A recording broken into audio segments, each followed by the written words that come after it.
A former Queen's spokesman explained why Meghan and Harry would likely never be mentioned by the King in his speech yesterday. Richard Arbiter, who was Queen Elizabeth II's press secretary from 1988 to 2000, explained that the pair were unlikely to get airtime, as family is never the focus of royal speeches. He wrote on Twitter, "The monarch's Christmas message was never about family. Creative journalists make up a story that just never came a part of the Christmas message. It's about community spirit, thanking the people we depend on in our daily lives and the Commonwealth family." Yesterday afternoon, King Charles delivered his first Christmas address since the Queen's death in September. In his speech, Charles spoke of his and his late mother's belief in the extraordinary capacity of every human being to touch with kindness and compassion the lives of others, and sheds light on the world around them. "This is the essence of our community and the foundation of our society." He also noted the great fear and hardship people are experiencing as part of the cost of living crisis,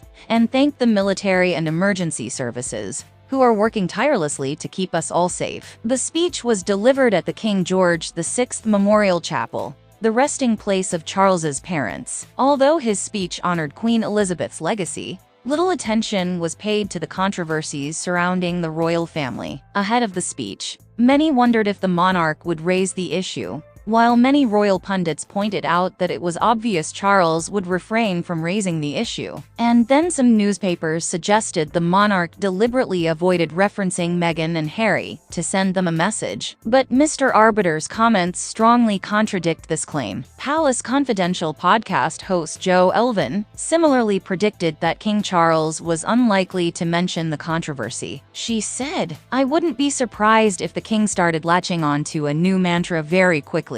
What would Queen Elizabeth II do?" As a result, this telenovela is discussed again and again and increasingly tasteless. In private, however, he may have to overcome his stated desire to avoid conflict and get everyone talking. Although Charles respected tradition of remaining silent during speeches about family controversies, the monarch broke royal tradition in other small ways. Charles addressed the nation, in contrast to the Queen's seated speeches, in particular while standing. Despite a massive strike by NHS workers, railway workers and Royal Mail staff, he hailed their selfless efforts